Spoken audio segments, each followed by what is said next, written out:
Normally when I'm doing some kind of review, I would have outlined kind of the points, not script the entire video, but just outline the points of a certain product that I thoroughly enjoy using, that what I'm currently using, and the pros and the cons.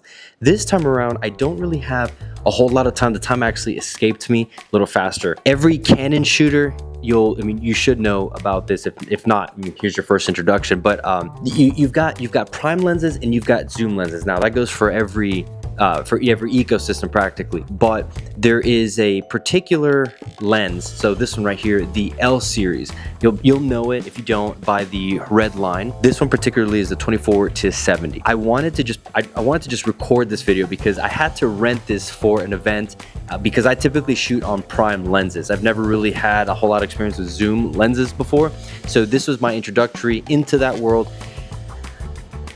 And I am in love. I know that this is a staple, the 24-70, for a lot of shooters. It's just so versatile, and so it gives you a nice range of the basics of what you need. I took this actually to a wedding. I was able to actually shoot my very first wedding, and I was recommended this lens because I was the only videographer at this wedding. A lot of times you'll go with a second person or to get different angles that you probably wouldn't have, and it allows you to shoot with more prime lenses because you got the versatility of another shooter. I fell in love with this lens, not only because of the crispiness of it, and especially shooting at 2.5 aperture with a zoom capabilities, and you don't really see that on a lot of different lenses, zoom lenses especially. Obviously the most useful aspect of this was being able to, or not having to, switch out prime lenses. There's a lot of things that happen at a wedding, as I quickly learned that you don't have a whole lot of time to be switching lenses. Half the time your camera better not be off, so your fingers got to be right there next to the record button, and just point and shoot as you go. Obviously there's planned moments throughout the day you can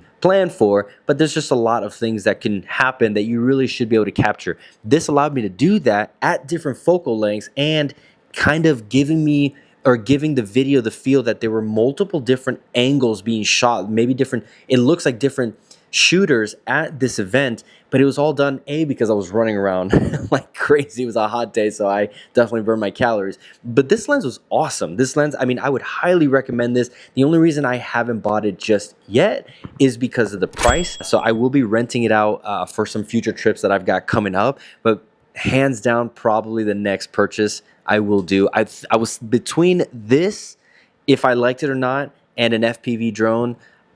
I think I'm going to go this route. So I just wanted to make this video just to kind of highlight. I didn't have a whole lot of time to thoroughly put together a pros and cons list. I just wanted to throw this video out just as a first-time reaction at a first-time event. So never having done weddings, what was my experience with this? Absolutely superb. There were times, I will say, there were times where 70, so this is 24-70, there were times where I wish I could have gone into, past that, into 100, sometimes 200.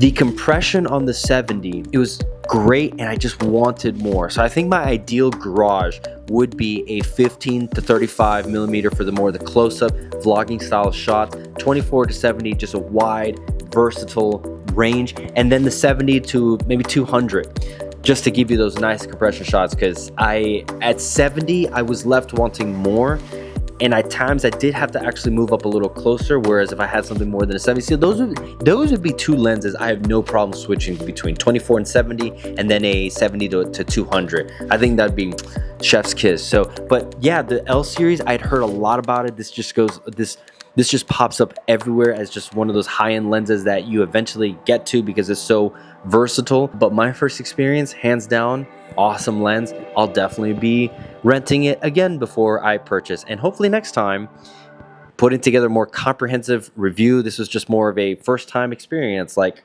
would I date you kind of thing.